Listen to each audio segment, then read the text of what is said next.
Hey, everybody. Welcome into a brand new edition of the Gimme the Hot Sauce podcast. We already got to find Tim for having his speaker up. Come on, man. Tim is Rookie move. Tim is in mid-season form as we start a new episode today. Well, what happened to this? It was the same one I used last week. I didn't touch the volume. I didn't know what it was. What's that noise? We're hearing double noise. Dang. Wow. I'm sorry, guys. That was a rookie move. Jeez. Oh, man. Well, welcome in. If you're live on YouTube, you know that Timmy Whispers always screws up, so Always. no harm there. Stacy's alongside, and Stacy's just trying to deal with the traveling schedule again. Hey, listen. But you're here. I'm here. It was snow. I wake up this morning, covered whole yard, roads covered with snow, and I'm thinking to myself, hey, man, I might not make it to the podcast today. It's 2:30. And then I got another event I got to go to at like 5:30, so I'm like, man, I might have to cancel. And then I realized that the suburbs always look worse than the highway. Yeah, the highways are good. I made it here pretty quick, 30 minutes, I think. Dale and Terry tweeted out today, what, no warning for the snow? I mean, he must be a welcome to Chicago warm weather guy. Yeah, welcome to Chicago, buddy. You don't get no warning. It just happens. So what you're saying is you shoveled this morning? No need to shovel. Listen, He's never touched one yet. Let me tell you something. Hey, Tim, that's not in my vocabulary, shovel, okay? You pay people to do that, okay? I don't do that. Hey, let's start the show with a bang. We got some breaking news. Bang, bang. Ba, ba, ba, ba. Da, da, da. We've kind of teased it a couple of times. Now we can officially announce the contract has been signed. We are now partners with the brand new Chicago Sports Network. Yay! Our thanks to Phil Bedell and all the great folks over there who approached us about bringing our show over. We're excited about the possibilities. We're going to be on their app starting first week of December, and they're going to turn our little podcast into a television show as well. It'll be edited down to a 30-minute TV show that they'll run during the week, a couple of times on the main channel and on CHSN+. So we're going to get regular exposure, just like all the big-time podcasts do on television. Not bad. I'm looking forward to that, man. It's going to be exciting, baby. We get to get into a lot of people's households now. And we'll get some promotion during Bulls games and all the other programming on CHSN. Now their next step, of course, is get that cable deal done so we get more people, so we can watch the games. Exposed to wow. Well, that'd be something. The app is up and running now, so that's the first good thing. Oh, Stream it. Well, it's baby steps. Hey, listen, it's tough, man. It's a brand new partnership. Listen, everything's good, Tim. Hey, listen, no, Tim, they're going to make it Tim, awesome, but they got to, Tim, this is a new journey, all right? This is like being the first men on the moon. Okay, we're walking on the moon right now. We don't know if we're going to get back to Earth, but we're walking on the moon right now. We're safe. Hey, some days I'm afraid to get into my car at the club because these people are like angry. Well, there's a lot of people angry. And they think I have something to do with it. Well, Butch even tweeted about it. Yeah, you know what?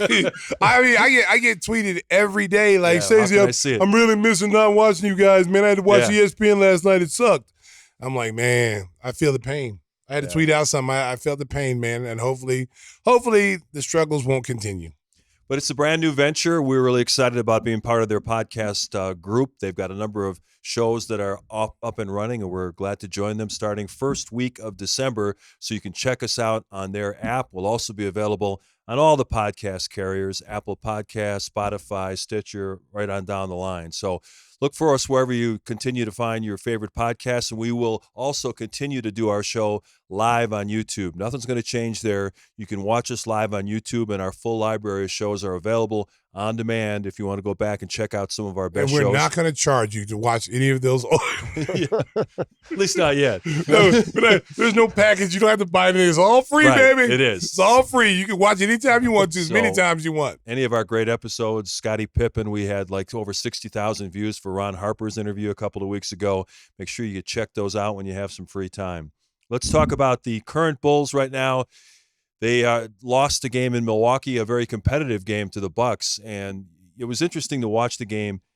You can see that Giannis is literally trying to lift that whole group up all by himself. He's playing like a Giannis of maybe 5 or 6 years ago where he's going in the paint and just playing bully ball against guys. Yeah, I mean, they're not the same team. No. You know, their numbers are completely different from the year they won the championship.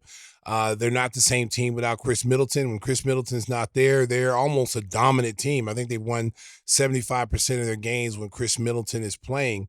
They've won 58%, I think we had this stat last night, when he's not playing. So it's a different team when he's not there because he takes pressure off Giannis. He'll take some pressure off Dame Lillard. They don't, and Doc's not really playing his young guys. Doc's a veteran guy. He wants, he's comfortable with veterans playing. There's nothing wrong with that. But in an 82 game season and you got an older team, you have to rely on your younger players a little bit more than what he is doing. And I think that's been one of the big issues now because those guys have had to play heavy minutes this year. I know that Damian Lillard just came back from concussion protocol, but just even before that, watching him this year, Father Time is undefeated, and Dame doesn't look like the same guy anymore. Well, I also think that he doesn't want to be there. That's my take. And talking to a few people in Milwaukee last night, his body language tells it all. Dame Lillard's not going to come out and say he wants to leave because that would look bad on his part. But you could just tell that he's not happy there. Like he doesn't want to be in Milwaukee. It's not a fact that he doesn't get along with Giannis. It's just a fact that I just believe he's just not happy in a smaller market. I think he wants to be somewhere in Portland. Well, that's what I'm saying. That was one of his things. He wanted to get out of a smaller market and go to a bigger market. Yeah, he wanted to go to Miami or New York.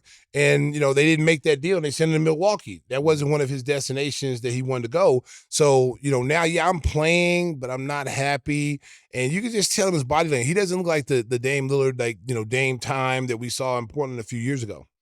And we saw the report from Shams Charania yesterday that Chris Middleton has been medically cleared, but he doesn't feel confident enough to play. That's never a good sign either about the guy's desire to play basketball. Well, listen, a guy knows his body. Yeah. And when a guy has been injured as much as he has, you have to err on the side of precaution, because he's missed a lot of games with injuries from whether it be a knee. He's never been the same since he got hurt against us in that playoff series. That's true, yeah. He's been hurt ever since that injury in that playoff series. And, and he's just never recovered. So I think in his mind, he's not going to come out until he doesn't feel any pain. And unfortunately, being a professional athlete, there is no any days that you don't feel pain. You're going to feel pain no matter. I'm 50-some years old and I feel pain from playing basketball. So you're always going to feel pain. So if a guy is sitting out saying, I don't want to play until this pain goes away, well, newsflash, you're going to have pain probably for the rest of your life because this is a very demanding physical sport. It's body on body. You see these guys falling on the floor. They get elbowed. They get hit with vicious screens. It's just a natural occurrence. Especially with bilateral ankle surgery, both at the same time. There's no easy way to recover from that. You can't favor one or the other because they've both been cut on. Yeah, you're limping everywhere. There's just no way to get around that. It's a long recovery. The guy's 33 years old, and you think about what kind of effect that's going to have on his body later in life, like you talked about. I tell you what, there's some guys now you can see now, older guys who've had, hip replacements, knees replacements. I've had that. Guys, you put your body through so much. Football players. I got a ton of football friends that can barely walk right now. But it's a price you pay. And if you ask any of us, we'd tell you we'd do it all, knowing the results, we'd all do it all over again. Speaking of injuries, Patrick Williams had to be sent back to Chicago for some imaging. Thankfully, it wasn't any serious damage found, inflammation in the foot that he had surgery on last year. He's going to miss at least a week, and that's unfortunate, but hopefully it's nothing serious because he was starting to show more aggressiveness on the offensive end, and the Bulls are counting on him. Let's face it, they signed him to a 5-year contract. He's got to be a big part of whatever comes next for this franchise. Yeah, you know what? He's started to show some flashes that, he's turning the corner. And it's unfortunate that he's got this little hiccup right now with the foot, but they have to, again, err on the side of caution because of the fact that he's had that problem with that. He's been, Patrick's been hurt pretty much most of his career except for his first season, where he played, I think he played almost 82 games. But after that injury against New York where, he broke his wrist, and it's kind of been, every year it's been something, and it's got to be frustrating to him as it's frustrating to fans, but he wants to be out there. He wanted to play. They sent him home. They said, no, we're going to send you home, get it reevaluated. So he wanted to play last night in Milwaukee, but they sent him home. And with Patrick Williams out, Billy Donovan decided to give Torrey Craig, the veteran, a start, and he played really well. He gave him a boost offensively at the start, And I thought, nobody can guard Giannis, but he did a pretty good job early on of trying to deny him the ball a little bit. Well, Torrey Craig is a professional. He stays ready so you don't have to get ready. He studies. He's on the bench cheering for his teammates. He's a good teammate. He's a quality NBA player. I said this last night. He'd be a guy that would be on a championship caliber team and be a key piece coming off the bench as a reserve, kind of that Bruce Brown role in Denver. I can see Torrey Craig being that because not only can he defend multiple positions, up to 3 or 4 positions, but he also can shoot the basketball, from the 3-point line, which you definitely need a 3-and-D guy. He can do that. And it's going to be interesting when the trade deadline comes up, with his name come up. I think, listen, I don't make decisions there. I've just called the games, but he's a guy I'm surprised that's not in the rotation somehow, especially with all the games that have been, played the way they have, every other day we're playing, the travel and all that. There's a couple guys on that team that I would like to see get more run. He's one of them, and Christian Duarte is another I think can help. A guy who's a legit 3-point shooter, and he's a good defensive player. THT's shown flashes that he can help, but Billy's got this rotation that he's stuck with right now. Buzelis is missing time. Julian Phillips is up and down. Some days he's in, some days he's out. So those two guys are uncertain when they're going to come in. They don't know. And Torrey Craig, I think, only scored 5 points, 5 points before he got the call last night. So he hasn't played a ton. That's 5 minutes, like 5 or 6 minutes total he's played. So it was good to see him out there, and I thought he did a great job. But again, it's Giannis. Can't stop that. You can't stop that guy. I mean, when he decides that he wants to dominate, and last night was the time he wanted to dominate, where he had 25, I think, in the third quarter. He almost scored more points in the paint than the Bulls had as a team, as an individual, which I thought was crazy because I'd never seen that. I mean, you've seen that with Shaq or someone like that who dominates in the paint like that, but that's the last person you've seen dominate in the paint. Like, you don't see Giannis scores in the paint, but it's like, 14 points. Yesterday was domination. I mean, he had almost 32 points. 32 of his 40-something was in the paint. And he had like 25 in the third quarter, 23 when they really took control of the game. Giannis is leading the league in scoring right now, which is something he's never done. So it'll be interesting to see if that tracks the entire year. Probably a bad sign for Milwaukee if he has to score all those points. Yeah, it is. Hey, let's talk more about the Bulls. Zach LaVine continuing to be very productive on the offensive end. He had a good game against the Bucks. He had a really good game. He was on fire against the Pistons when they won that game Monday night. He looks like he's back to 100% form, which is good for the Bulls. And also good potentially if the Bulls decide to make a trade down there. Well, Zach's been great this year. He hasn't, he's done everything the team has asked for him to do. He's playing under control. What I liked about that Detroit game was he didn't force shots. He in the first 3 quarters, he knew it wasn't his time. Vooch was getting off, Kobe was getting off, other people were getting off, and he didn't force the issue. In the fourth quarter, we talked about it. These other guys are starting to get cold now. The defense has changed on those guys. This is a time for Zach to step up, and he stepped up in the big time. 6 threes. 6 threes.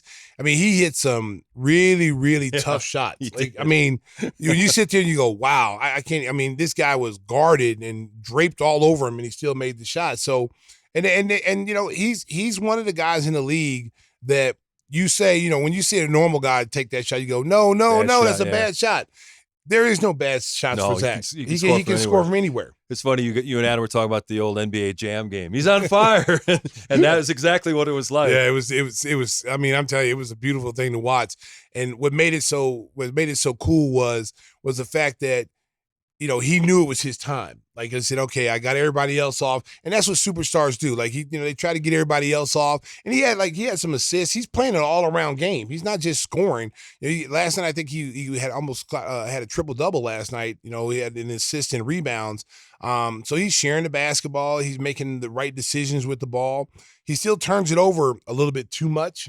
But I think, turning it over trying to make a play is one thing. Turning it over, just to be turning it over is another. And I just think he's trying to make a play, trying to do whatever he can to help the team win. Other player who's been consistent all year long, Nikola Vucevic, the veteran center. He's been shooting the ball at a high clip, both from the field and from the three-point line. Didn't have his best game in Milwaukee last night, but I think that the work he put in the offseason to improve his three-point shooting and be more consistent there has really paid dividends for him and for the Bulls. He's been the Bulls all-star. I mean, to be honest with you, all season long. I mean, from preseason to now, he's played the same way. You know, he's the thing I like about Vooch. I've been one of his biggest critics from last year. And since he's been here, that he spends way too much time on the 3-point line when he has a package to go inside. He's got one of the best big man packages in the NBA next to Jokic and Embiid. He's right there with those guys as far as having a low post game, and he just never used it. You know, the Vooch in Orlando used it all the time. That's why he was getting 35 and 40 points because, you know, he wasn't focused so much on outside shooting. But this year you could tell there's like this effort, like I'm getting inside. I see what people are talking about. Maybe someone told him, like, hey, man, you're getting these guards on you down there. Roll into the paint, kill them. Forget the three. Forget the pop back, shoot the three. That's not a high percentage shot. So he's dominating inside, rebound, and, you know, the Bulls get an all-star candidate. If he keeps playing the way he is, he's going to be an all-star. So we've seen a lot of positive signs, but even with all that, the Bulls' record dropped to 6-10. They got 4 games coming up before Thanksgiving. All of them on paper look potentially winnable, but then the other team is saying that about us. But they got home games. It's going to be a cup game against Atlanta on Friday. Memphis comes in. John Morant has been out, so we don't know. They've had a lot of injuries at Memphis. Then they go on the road to play a Washington team that's really struggling, and then they play Orlando without Paulo Banchero. So on paper, you think you got a chance in these games, but games aren't playing on paper. No, they're not. And we said this last night. This team is like Jekyll and Hyde. Yeah. You know, if they make shots, they can play with anybody. Okay. If they make shots and defend, they can beat anybody. And that's a if. You know, it's been an if. It's been one night they don't play defense and they're not hitting shots and they lose. And then next night they shoot 70% from the three and they stop the other team and they win. And so they have to find some kind of balance. We talked about it on the last show. There has to be some kind of balance between offense and defense. You can't be a decent team that can play defense and then decide that you don't want to play. Because defense is not schematic and we got to draw these plays up defensively. Yeah, there's gimmicks defensively. How are we going to play the pick and roll? Do we want to trap it, go underneath? Okay, you can do all that. But it also comes down to heart, you know, and will, you know, to be able to squat down, move your feet, and guard people. You don't have to be the biggest, the strongest, or the fastest to play defense. You got to be the guy that once has that pit bull mentality that's saying, hey, you're not going to score on me and embarrass me in front of my family or my friends or embarrass me on TV. So I'm going to shut you down. So we got 16 games in the books. The Bulls are approaching the quarter pole of the season, so you can kind of make some judgments on where the franchise is at. The one question I think above and beyond the development of some of the young guys is the future of Josh Giddey. He got off to a decent start with the Bulls, but right now it seems like he's fighting his confidence a little bit. He's been targeted at times on defense, and at times you see him hanging his head. If you could talk to him on the side, what would you tell him in terms of trying to put some of that stuff out of his mind and just focus on the talent that he obviously has as a basketball player? Well, the first thing I would say is utilize your skills and utilize your height. You're 6'8". Mm-hmm. You know, so you're a point guard and you're going to have to guard smaller guys. So use your size as an advantage. You know, defensively, get out and deny the ball, force the ball out as far as you can, past the 3-point line. Once you've done that and denied him, back off. Once he catches the ball, back off. Yeah. Back off a step and a half. So you still are tall enough to contest a shot at 6'8", but you're also off a step and a half. So when he makes his first, step going to the rim or going to the baseline, you can beat him and cut him off because you're already there. Right. Now you force him to do something else. You have enough room to slide either way. And when you stop the initial move, now he goes back to a counter move, and you're right there again to stop that. Now he's got to give the ball up. Yeah. So you did a good job defensively. And I said this last night, guys like Kyle Korver, who wasn't a great defensive player, but he's a great positional defense player. Craig Hodges wasn't a great individual defensive player, but he's a great positional defense player. John Paxson, who had to guard, Isaiah Thomas and all these quick guards, you would think he was a great defender. Pax was just great at angles and knowing, the positional defense and also basketball IQ, knowing where your help is all the time. Because when you know where your help is, that helps you tremendously. Because if I know I got help to the middle, that means I can't let him go baseline. So I got to take away the baseline to force him to the middle to where my help is. When you don't know where your help is, you're blind out there. So you don't know if it's baseline. You don't know if it's the middle because, number one, no one's talking to you. So no one's saying, Josh, push him to the middle, Josh, push him baseline. And you can't keep turning your head looking to see where everybody is because these guys in this league, once they see you turn your head, they're gone. Yeah. This is a pro game. This is like a men's league. You turn your head, these guys, beep, beep, they're gone. So he can get better. He can get better defensively. I don't think defense is taught in this era. I really don't. I think guys, coaches don't spend a lot of time on the basic fundamentals of defense. What I mean by that is when the championship years, Johnny Bach was a defensive coordinator for us, okay? Every day in practice, when it was his turn to run the defense practice, we did fundamental stuff. Like you were in a camp. We did defensive slides where we'd line up in, 3 lines, and then he'd be up with a whistle, and he'd be front, back, and you'd have the defensive slide, drop step, slide, come forward. He'd blow the whistle, and you're coming forward, and you're stopping, and you're like a football, and you're pointing your feet, go right, go left. Yeah. I don't think teams do that anymore. They don't practice. They don't practice that. They don't practice that. And those little subtle movements and that stuff that you do, and the repetition that happens that you get by that only makes you a good defensive player. And then also understanding angles, understanding where your help is defensively. And you got to talk. If I'm behind you and you got a screen coming, Mark, if I don't tell you a pick's coming, you don't have eyes behind your head. Yeah. You can't go, excuse me, if I turn my head, please don't go by me. Just wait right here. It'll be a second. Hold on. Okay, let's go. We can play now. It doesn't work that way. Yeah. I got to know if I'm guarding this guard full speed, a Dame Lillard coming past half court, and I'm trying to stay in front of him, I got to know, Stacey, screen left, screen right, pick coming. Okay, now I know. If you tell me where it is, now I can take my hands and I can kind of feel where it is, and I can get over the screen better because I'm more prepared for it. But if you don't know, now you're off guard, and now you're giving that guard an angle and an advantage to beat you off the dribble. In news off the court, we lost a Bulls legend this week. Bob Butterbean Love died at the age of 81. He was fighting valiantly against cancer. We sent our condolences to his family and his many friends. And I tell you what, it's been well chronicled. He had a severe stuttering problem, didn't do any interviews when he was a player.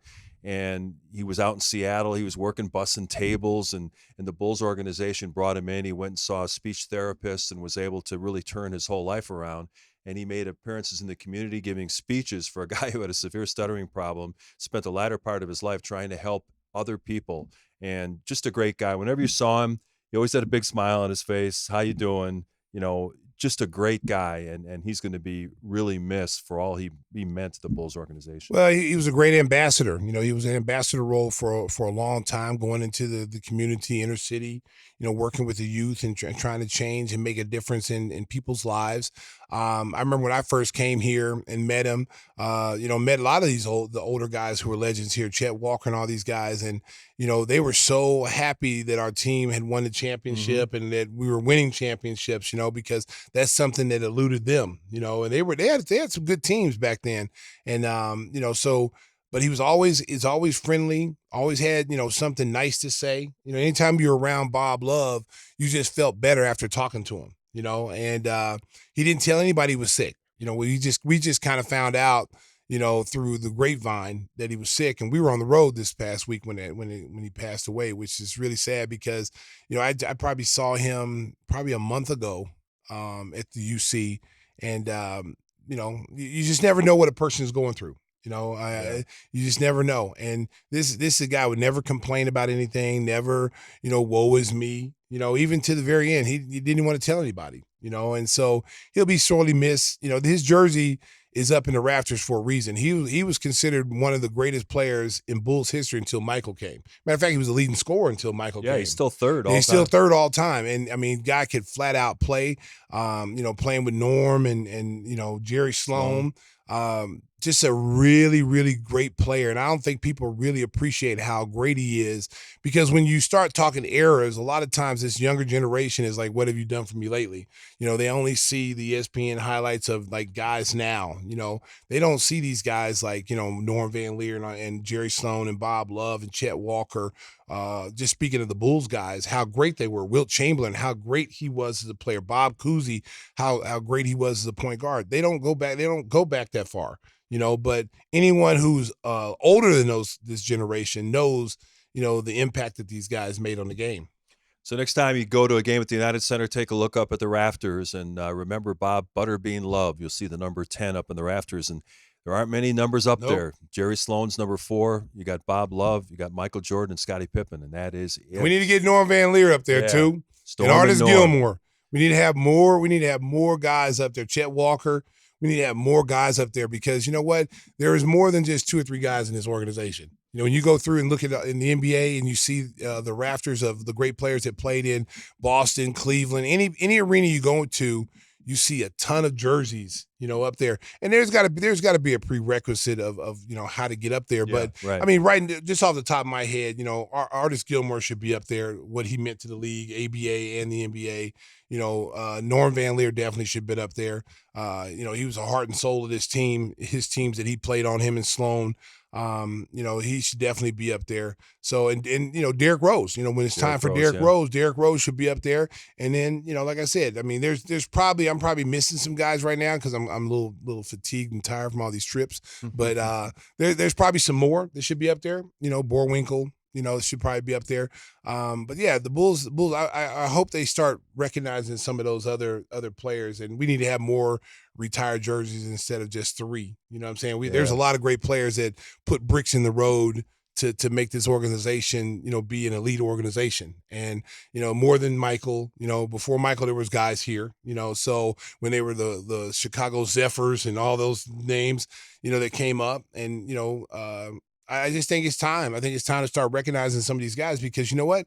A lot of these guys are passing away, you know, because they're getting up there in age and, you know, you're not getting a chance to be recognized as being that, you know, being a great player in this organization, you know, and I think it's cool to look up in the rafters and see, you know, 10, 12, you know, retired jerseys up there that fans grew up watching and knew that were great players. They knew they were great players. So, yeah, that's just my point of view. I don't get paid the big bucks. No one cares what I think, but that's what I think. Has anyone put Rodman's number up anywhere? No, he can't come up in ours. No, he can't be a Bulls right now. He didn't play long enough. The Pistons could. The Pistons could. He won Pistons could. And I love Rodman. I like Rodman. Still 3 titles or something. Yeah, but I can't put him up here for 3 years. I can't do that. I can't do that. Yeah, you think about those great teams of the 70s coached by Dick Motta and Storm and Norm and Jerry Sloan. Chet Walker, Bob Love, Tom Borwinkle, the starting 5, they've all left us. They're all Red Kerr's up there too. Yeah.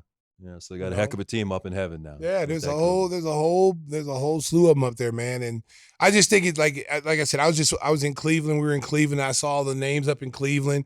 In Boston, you see all the names up in Boston. I mean, even in Utah and Indiana, you see names, and I'm like, man, we got some great players in our organization. How come we don't have more guys, you know, numbers hang up there and retired? You know, you used to go back, you look at the Boston Garden, and they've got so many numbers that guys were wearing weird numbers. There used to be a rule that you couldn't have a number that, you know, was over 5 for the second digit because the referee had to signal to the scorer's table what it was. That used to be a rule for like high school and grade school basketball. Maybe it still is. I don't know. But I think that's where it originally came from, that we're going to run out of numbers if we start retiring a bunch. But now guys can wear any number they want. Well, and then you know, with that same situation, I can understand that. But there has to be a prerequisite of who can go up there, like what they meant to the organization, what they meant in their career to the NBA. You know, what's their numbers? You know, you just can't put anybody up there. Right. That's just like when I got my number retired at Oklahoma. There's only, I think, 3 players' numbers retired there. So, you know, the prerequisite at Oklahoma is you had to be a first-team All-American, or you had to be on the Olympic team. So there is standards. You know, you can't just be all conference. You can't be, he's first team all conference. It's very difficult to get your number retired, and it's very difficult at the NBA level to get you. But if there's guys that deserve it, you know, I mean, Jerry Sloan deserved to have his number retired, you know, and I think Norm Van Leer deserves to have his number retired.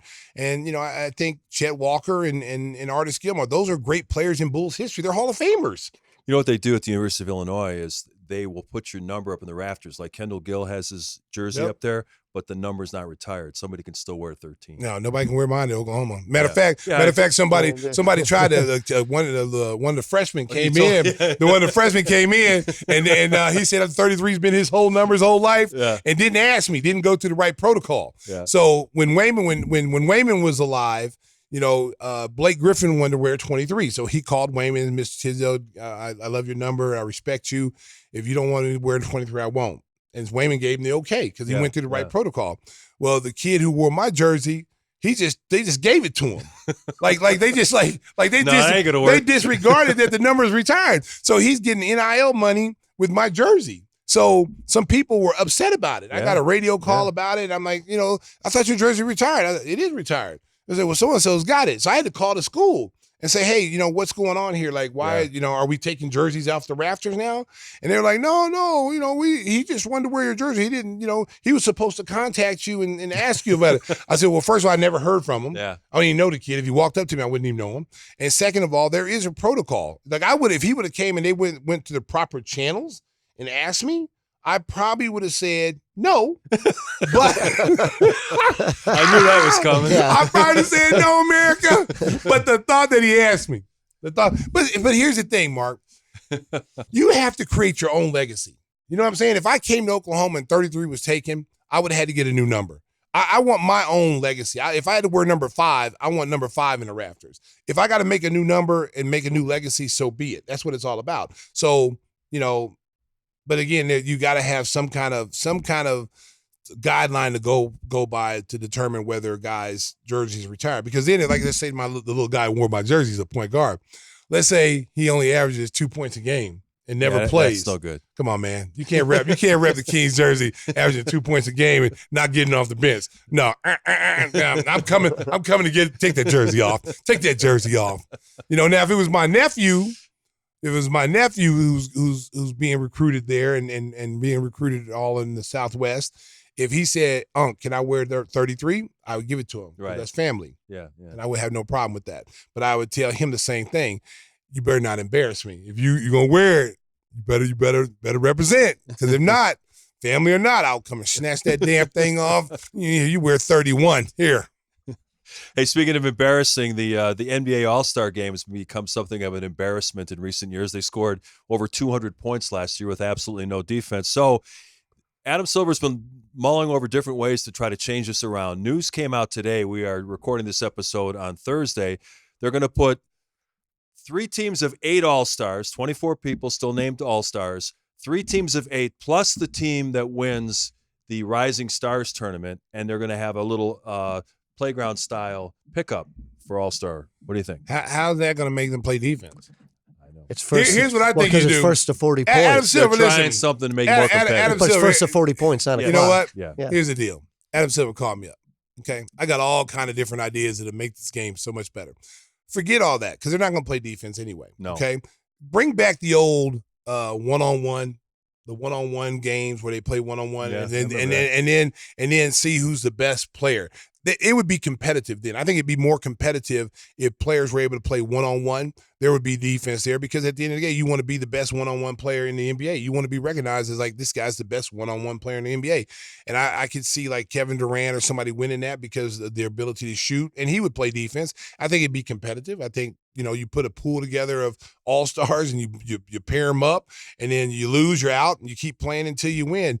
The way they're doing it now, the all-star game's a joke. Because, I mean, look, what's the difference between regular season and all-star game?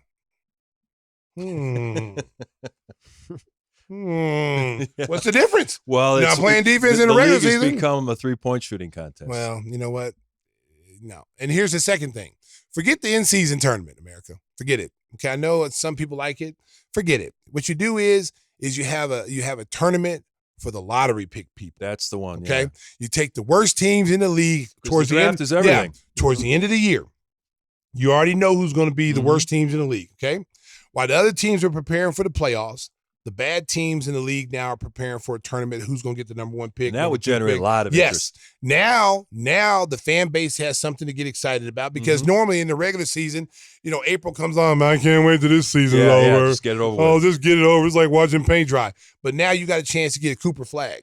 And you're playing, in a tournament like an in-season tournament. The winner at the gets end, them. the winner gets number 1 pick. Yeah. Who finishes number 2, number 3, number 4, number 5, and it would force teams number 1 not to tank, and it forced these guys to play for something. I'm all for it. That would be an all. So Adam Silver, if I see this idea pop up, I know y'all stole it. Okay, and then I'm gonna have my lawyer contact y'all, and I want a piece of that. Okay, because I'm giving y'all free advice right now until y'all take it and start charging for it. Then I'm gonna have to charge them. There you go. Hey, one last NBA note before we move on to the Bears. What's going on in Philadelphia? They have a players-only meeting, and Tyrese Maxey's telling Joel Embiid stop being late for everything, start trying hard. I mean, this is ugly. And then the first game after the meeting, they lose to a bad team. Let me tell you something, man. If I'm Philadelphia right now, I'm trading Embiid. Yeah, I'm trading Embiid right now because he's going on the downside right now. He's on the downside. Number one, he can't stay healthy. Number two, he's always out of shape. Every time you see him, he's out of shape. But he could play for the Olympic team, but he can't play for his regular team. Okay, so he could have played for 3 different teams in the Olympics, but he wanted to win a gold medal, so he played on the United States team. Okay, he was supposed to play for Cameroon, Africa. He's supposed to play for France, and then he decided, well, none of those things are going to win championships. So for my legacy, just building his legacy. Yeah. So he comes back, can't play for the 76ers. He's never in shape. You know, he's constantly late to meetings. I've heard this for years, like late to meetings. They don't do anything to him. They don't hold him accountable. And the younger players like Maxey are tired of it. It's like, come on, man. Like, this is our job. You know, and this is the problem in the NBA is that the players now have this player empowerment where they control what goes on and what is said and done. You know, the organizations in the NBA have to get control now. They have to start reeling this in and saying enough's enough of this. You know, a guy like that, we're paying, $300 million to. I don't know what his salary is, but it's close to over $200 million. If I'm paying you, and I said this last week, if I'm paying you that kind of money to play a kid's game, you better believe I'm going to have your ass out there working for that money. Because you're not going to be sitting around. If you're hurt, you're hurt. You had surgery on your knee. Okay, I can deal with that. You had surgery on your back. We can deal with that. But to be sitting out because, well, I think I'm going to sit out back-to-backs, and I think I'm going to – I mean, you're already predetermining what you're doing before you even know if you can play or not. I'm going to sit out back-to-backs, and, I don't want to play tonight because I'm tired. And, and I said this last week, when we played as a championship caliber team, okay, we didn't miss games, we didn't miss practices, okay? Guys played all 82. Okay, I've seen John Paxson, I've seen Bill Cartwright have surgery on Monday, they're playing on Thursday. That's not a lie. That's the truth, okay? Guys get their knee scoped, they're playing 3 days after surgery. You get surgery now, you might be out 6 months, a scope, right? Okay? Right. Where you get your rest, when the players talk about where they can get there, I'm always going to be pro player, don't get me wrong. But when the players talk about, where you get your rest, okay, where we got our rest was we're blowing teams out. You blow teams out when you're a dominant team, and you say, okay, Phil would come in and say, let's say we were playing the Nets, who were not good at that time. Phil would come in and say, all right, we got the Nets tonight. I want starters. You're only going to play in a half. Let's get this over with. Bench, get ready to play. You're going to play a lot of minutes tonight. And that's how we handle it. And the starters would get their rest. The bench didn't need a rest because we weren't playing 40 minutes at that time. So we were like, we were licking our chops to play, So that's how you got your rest. And then we practice every day. We'd have games, 2 games in a row, 3 games in 5 nights. We still practice. But they have the union runs everything now. The union, they need a certain amount of time to rest, after games. And so there's so much yellow tape involved now in today's game that wasn't around when we played. So that's like guys like us, you hear Tony Kukoc and all these guys talk about it. They'll tell you the same thing. It's like, these guys are soft. Like, there's no way in the world, they could never played in our era. If they had this mentality, they could never play in the 90s, because number one, the physical toll would take them out. Like, you getting hurt in this league when no one touches you. You getting hurt. Oh, my back. You're getting hurt in a non-physical league. Imagine playing in the 90s and getting slammed on the floor, which is, a regular foul. Today is murder. You might be ejected for a week if you did that in the 90s style basketball. So I'm pro player, but I get so tired of hearing these guys complain about how long the season is, and I have to. Getting alerts there. Hey, I'm a busy man. And with the Sixers, Paul George got hurt again last night. Oh Lord! He hyperextended the knee. He had done that earlier, missed about 3 or 4 weeks. He may be out another 3 or 4 weeks. So by the time Philadelphia gets their act together, they could be buried in the Eastern Conference. Hey, we told you about our move to the Chicago Sports Network first week of December. We're looking forward to that. We're also excited about the fact that our good buddy Jeff Vukovich is going along with us. The Vuk will always take care of all your insurance needs. Auto, home, and business. He is loyal. He's at the United Center cheering on Chicago's teams all the time. So make sure you contact our good friend, our longtime sponsor, nationwide agent Jeff Vukovich. You can reach him at jeffvuk.com. That's jeffvuk.com, 847-825-4783. Give him a call. He'll take care of all of your auto, home, and insurance needs. And he's got the best jingle in the business, courtesy of Stacey King. Before I sing this jingle, I definitely want to give a shout out to Jeff because he was, when we first started, he was our first sponsor, and he's never wavered. Right. He stayed with us the entire time, and he believed in the podcast. And, I special shout out to Jeff. He's a good friend. Yes. But special shout out to him. He's a big Chicago sports fan. Not only does he, rep with us, he reps with all the sports teams. And, for him to, again, podcasts were just coming out. They weren't as strong as they are now. But he believed in the podcast. He stayed with us, and he's going with us to CHSN, which we're excited about. And that was the one guy we definitely wanted to come with us. So, yeah, thank you, so Jeff. We appreciate you. Nationwide is on your side. Woo! Jeff, we love you. Thanks for coming along to our new home at the Chicago Sports Network. We're going to talk some Bears and some other odds and ends as Give Me the Hot Sauce rolls on. Welcome back. Give Me the Hot Sauce rolls on. The Bears season also rolls on, but they lost their fourth straight game when a field goal got blocked on the final play of the game. And it was weird. They're lining up for that. I was at Soldier Field, and you're thinking, what's going to go wrong? I mean, that's what's happened now with the Bears. They set it up. It's come that, 50-yard field goals are almost assume you're going to make it. So this was a 46-yard field goal try. And Cairo Santos is one of the better kickers in the NFL. But the one thing you watch with him on his longer field goals, he does kick the ball low. Mm-hmm. And Green Bay came right up the middle, got a big paw up and deflected it. With two penalties that weren't called, but that's all right. Yeah, but I mean, who's you're watching? Not call it. Neither one of them. It's like the Hail Mary when people are holding it, grabbing onto.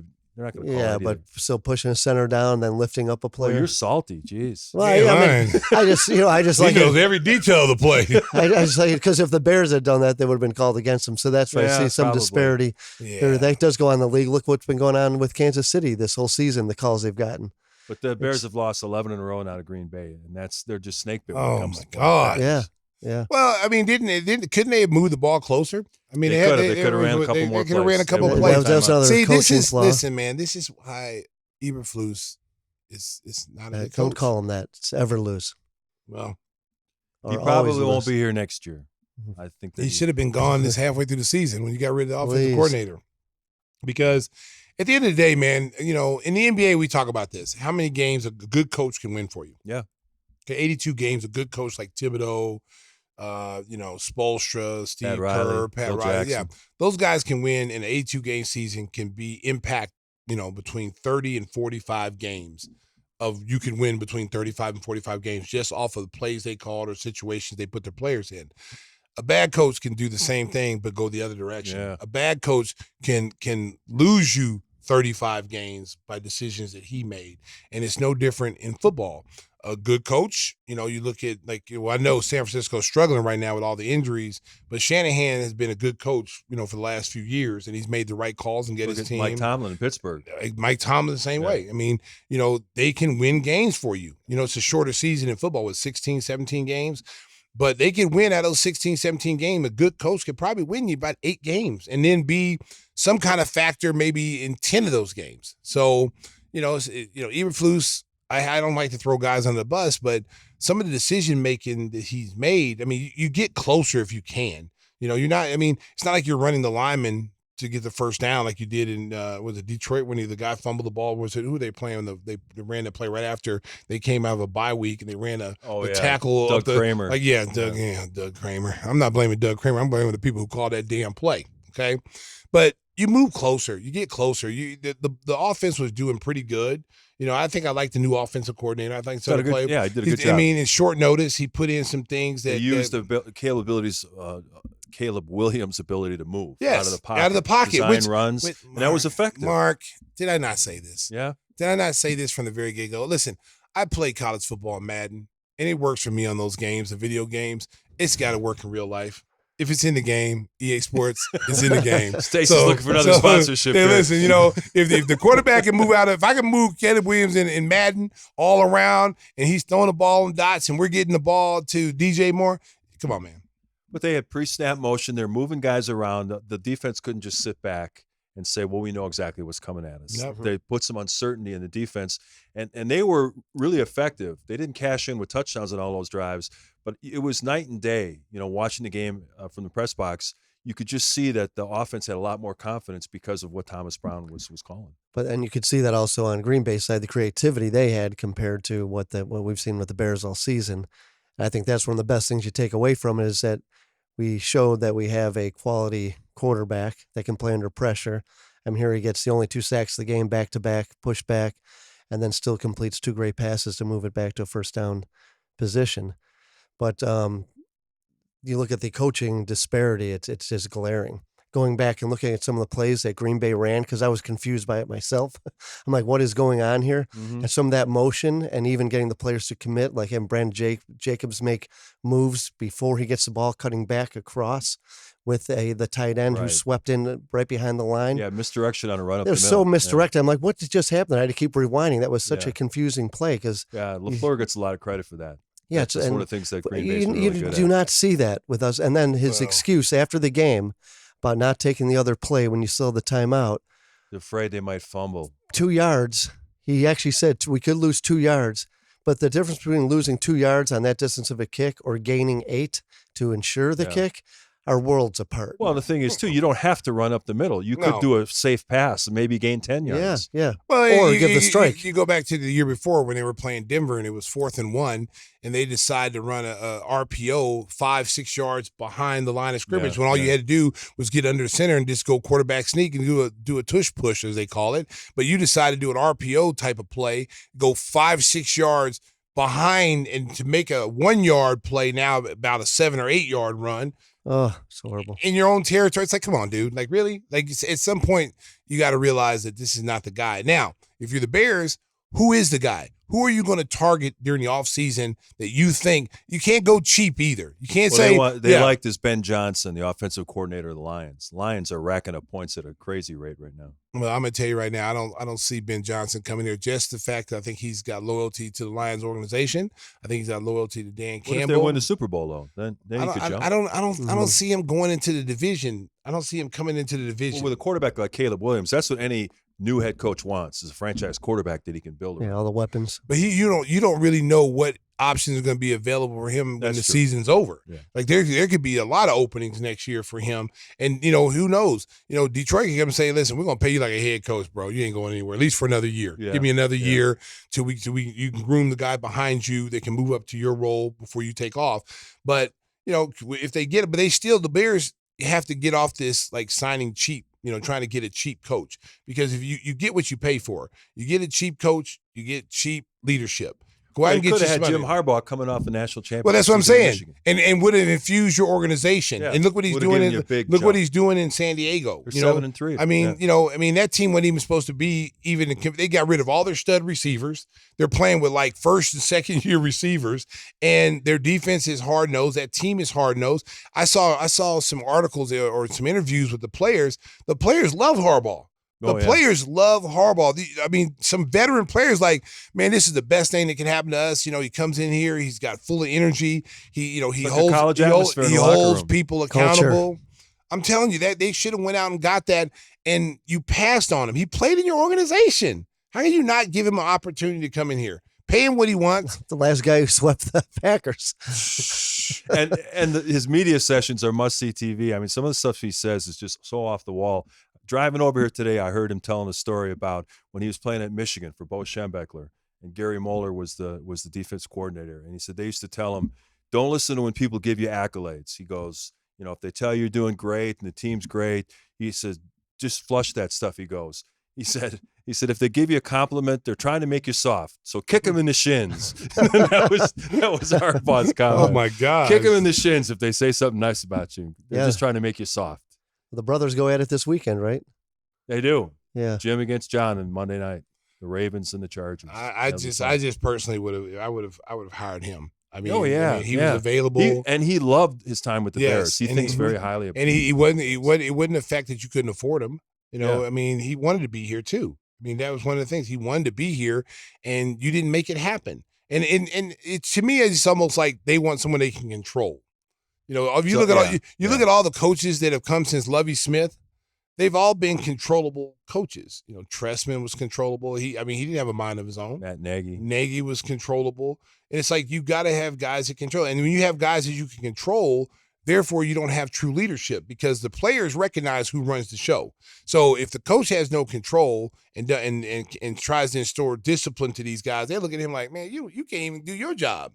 How you going to tell us to do our job? It goes back even further. It goes back to the McCaskey family, led by Virginia, was offended by a lot of the stuff Mike Ditka did when he was head coach. You know, he was carousing and drinking and doing all the stuff and making crazy comments in the media, and they were really turned off by that. So then they brought in Dick Geron, who was as quiet as could be. You know, Dave Wanstead was here, who was, you know, a young coach who they knew was not going to make any waves. And ever since Ditka left, they didn't want anybody who's going to be controversial, and it's time to forget about that. You need someone who can win football games. Listen, if you want to, if the coach can win me a Super Bowl and win me the division and beat the Packers, if you want to dance out there in a thong down in Michigan Avenue, you go do it. Just win me, beat Green Bay every year, get me to the playoffs, deep in the playoffs, and win me a Super Bowl. Yeah. I'm not worried about what you do. Well, they have to bring a culture with them. If they don't, you can bring your playbook, but if you don't bring a culture with you, and you can see some of these guys, they establish right away. Even Dan Campbell was a new coach. You could tell right away that first year, he brought culture to that place. But here's the culture. Here's how culture is established. If the organization is not going to back the coach, it doesn't matter what culture is there because they're going to keep the same culture that's been there for 20 years, and that culture has been losing. You know, you haven't had a winning coach in there since Lovie Smith left. What does that tell you? Yeah. Mm-hmm. He's the last one to really beat the Packers.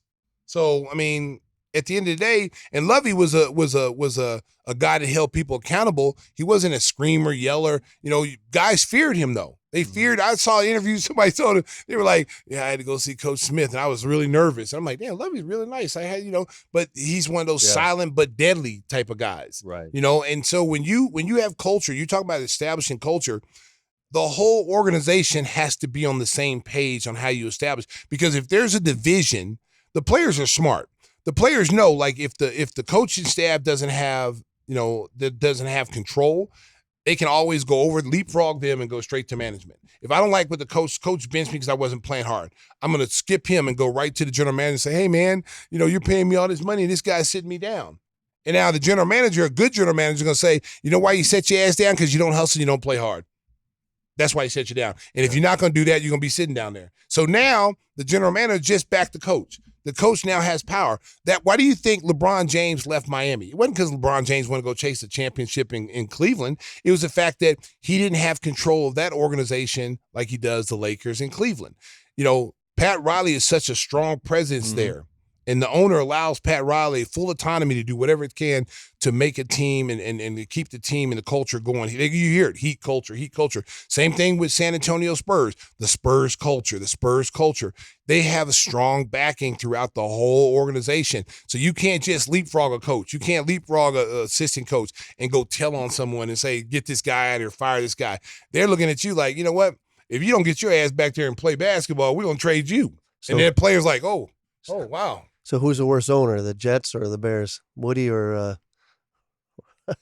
Butch McCaskey? Listen, man,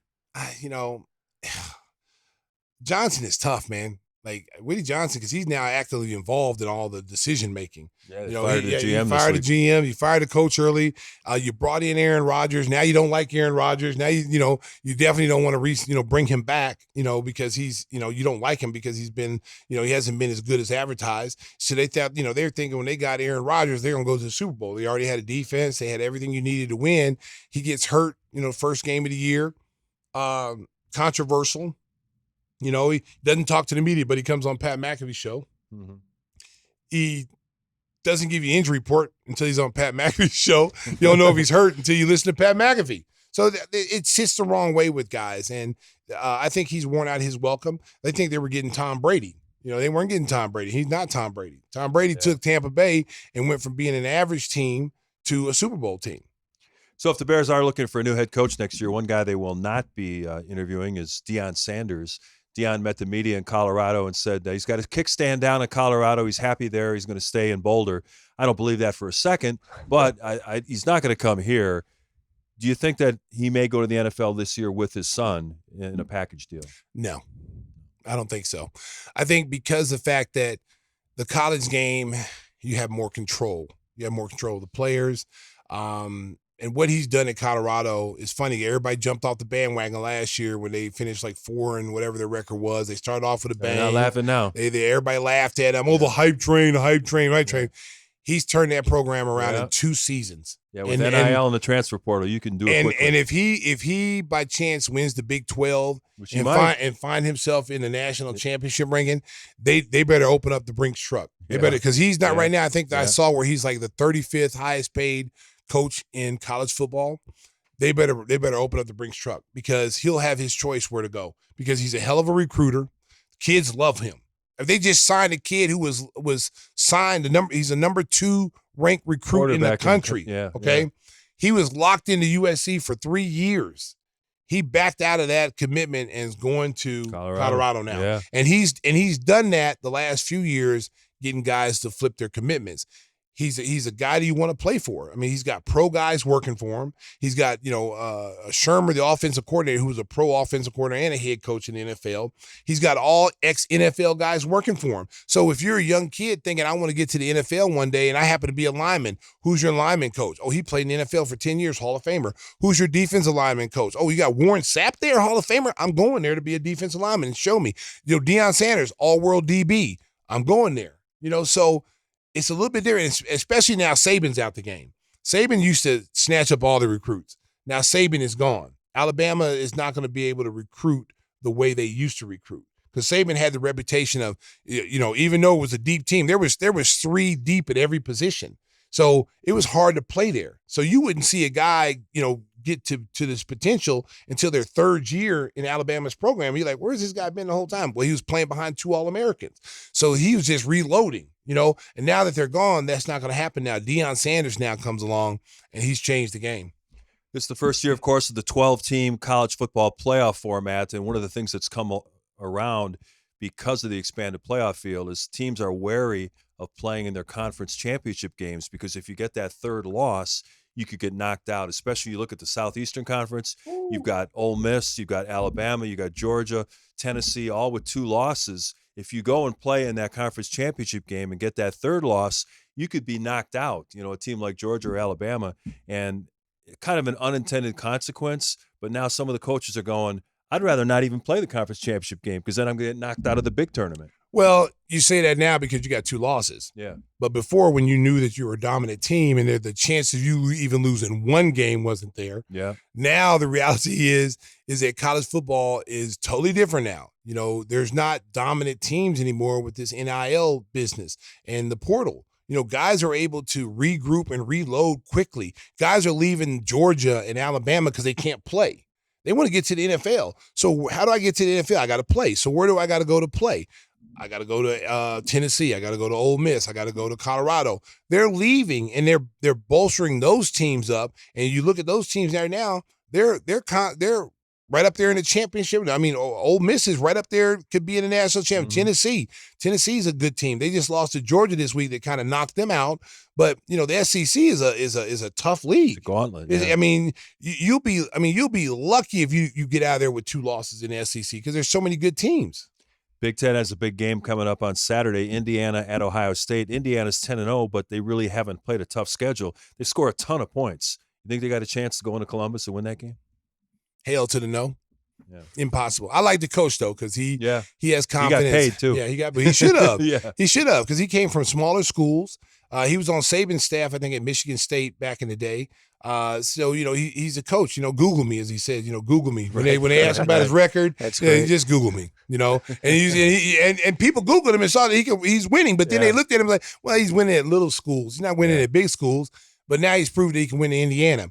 So Indiana has got a problem now, because this is the best season they've ever had there, and that's a basketball school. So now what happens now when the big schools come to him and say, hey, we're going to pay you XYZ, you're going to have to open up the Brinks truck to save him to stay at your program, just like Colorado's going to do Deion Sanders, because those programs are not They don't win. They're not yeah. automatic to win. You'd be lucky if you're Indiana if you win 4 games in a season. People are celebrating that. Oh, we won 4 games. Like, yeah, 4 games. But now they're undefeated, and now all the fans in Indiana are all popping out. We're in the national championship.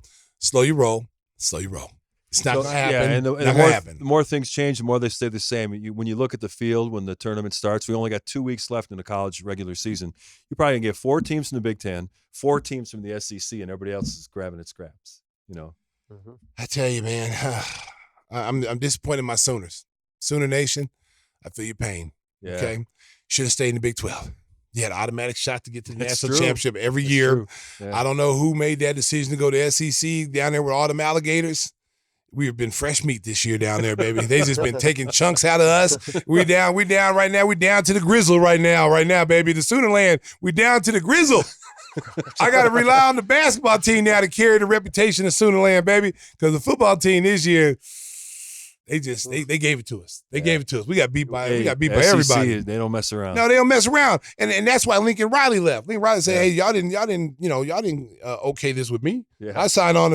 I got a national championship pipeline. I get to the national championship every year at the Big 12. Why would you do that? Money, show me the money. It's about the money. And now they're in the bottom of the Big 12. Now we will be back, America. We will be back. I don't know how long it's going to take, but we will be back. All right.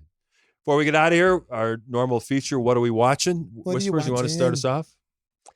I watched Bad Boys. Well, I shouldn't say I watched it. I usually don't turn a movie off, but I actually turned it off. Uh-oh. Yeah, Ride or Die. Last one? It's terrible. Well, it's a cliche wrapped up in a cliche. Well, you make 7 movies. Usually you run out of ideas. Well, yeah, but it was just so bad. And sometimes I'll watch a bad movie, but this was like I just couldn't take it anymore after a little while. The mugging and the face, and then it just was too much. I couldn't do it. You probably loved it. I did. Don't listen to Whispers. Don't listen to Whispers. His preview on what are we watching? Yeah, don't listen to him, man. Whispers, listen. That's a terrible, terrible take. Hey, sorry, it's just the way it goes. It's just one of those. I liked it. I like the previous ones, but it just got like, at least like when they do the Fast and the Furious, they're so stupid. Kind of like in that same vein, but at least they're changing it up. Like with a submarine, they can do 150 miles an hour chasing cars. I mean, it's completely stupid, but you're watching it. America, again, don't listen to Timmy Whispers. Don't listen to him. Don't listen to him. His movie. Well, please go into if you did watch it and you liked it or didn't like it, write it into the chat here. Stacey, what do you got? How many people? You watched the movie as well that you want to recommend. Yes. I watched Venom: The Last Dance. And I tell you what, Venom is a cold dude. I like Venom. It's a good movie. It's Tom Hardy. Tom Hardy does a great job in this. The Venom character is funny, because he constantly just wants to eat people's heads, and he's Eddie, can I eat his head, please, Eddie? And so it's a great movie. I liked it, and I'd watch it again. So America, check it out. Venom. Last Dance. It's sad at the end. That's all I can tell you. Well, I finally finished up catching up on Mayor of Kingstown. I that's watched the awesome. end of episode or season 3 yesterday. So I've got about 4 to go to finish. Oh man, what a great show! I got to binge watch every bit of it. What a great show! It's fantastic. Yeah. And I've also Cisco's loaded up a comedy that I watch. When you watch some of these heavy shows, it's nice before you go to bed to watch something light and get a couple of laughs. I guarantee you'll like this. It's a lot like Ted Lasso. It's called Shrinking. Jason Segel and Harrison Ford play psychiatrists. You can see it's almost like a father-son relationship. And really good writing, really good acting. It's a lot of fun. It's only a half hour. Good thing to watch before you go to bed. Well, and Tim, he likes to watch porn before he goes to bed. That's a whole different mission, Stacey. Hey, I'm telling you, he's sweating. He's hot. Well, how come you're always asking for recommendations? Hey, buddy, I need to know what you're watching at night. You try to go to bed. I'm trying to go to sleep. It's hard to go to sleep when you're watching that. Yeah, I should have linked over to him. I got a big thumbs up. He texts me at 1 in the morning. Hey, what are you doing? I'm asleep. What are you doing? Did you to bed? Oh, I just got on watching the best of Ron Jeremy. That's a great series. Ron Jeremy's greatest hits. So no recommendations involving Christopher Walken this week, but with the holidays coming up, maybe you can join us for a little plug for some hot sauce. That's right, Mike. I've been planning all week with the sauciest turkey you've ever tasted. And I'm going to smoke it. I'm going to put some of the hot on top, make a glaze with the barbecue afterwards. Now, you can do this yourself. All you have to do is get online and use the code HOLIDAY. Look at Rich. He's not liking the impersonation. No. Like, stop. We're doing this during office hours, so you're getting immediate feedback on your performance. And I had no brews to loosen up the pipes, okay? And it's hot in here. It's very hot. It is hot. The heat keeps kicking on, and I'm dying here. Man, it's hot. Hey, you're 80-some years old, That's right. Oh, speaking of 87 years old. Oh, my God. Okay, so I'm on the internet, right? So I'm watching on Stallone. IG, okay? Frankie Valli. Okay. It's like 90 years old, yeah. okay? They still have him performing, and he can't even move. He can't even sing. He's up there singing, right? Yeah. And it's lip syncing of all of his songs. All his songs. He's lip syncing. He looks like first of all, he looks like Weekend at Bernie when the guy was dead, number one. And then number two, if you ever been to Chuck E. Cheese, one of the little characters that sing, that's what he looks. That's what they got him looking like now. Whoever, I wish we had video of this. Whoever is making this man get up there and perform at 90 years old when you clearly know he can't do it should be ashamed of yourself. Trying to collect money off this guy. Probably the same company that was marionetting Joe Biden. Wow. We had to bring politics. We try to stay away from politics. That was a political thing. Wow. I don't think you finished telling the folks how they can get some hot sauce. Yeah, go ahead. Yeah, all right. So use the code HOLIDAY, and a lot of people did this past week. Okay. Get 50% off and free shipping on any 1871 or barbecue. Fantastic. Load up on it. Oh, man. Anything new on the Mariano's front? Just waiting for them to agree to that pricing. We'll be all good to go. All right. So look for that as we approach Christmas and the new year. And again, starting first week of December, we are partners with the Chicago Sports Network. You'll be able to find us on their app. They're going to turn us into a television show. Big things ahead for Gimme the Hot Sauce. We thank everybody who's been loyal with us for the past 4 years, who've watched and listened on the various formats. And make sure that you subscribe so we can get those numbers up as well. I want to thank Cisco for doing solo duty today. Happy Thanksgiving to everybody. I don't think we're going to have another show before then, so enjoy the holiday with your family and friends, and we're looking forward to this new partnership and big things ahead for the show. Until then. And we're having Thanksgiving at Tim's house. Drive home safe in Chicago. Beep, beep. Hey, what's up? This is Stacey King. And I'm Timmy Whispers. Of Gimme the Hot Sauce podcast. Each week, make sure you join us. Timmy Whispers, what do they need to hit? They need to hit like and subscribe so they get all the notifications and news from our podcast. That boy is sweet. Just make sure when the video's over, click to the left, and you'll hear our previous videos for the previous week and have some fun because we'd love to have fun on Gimme the Hot Sauce podcast. Woohoo!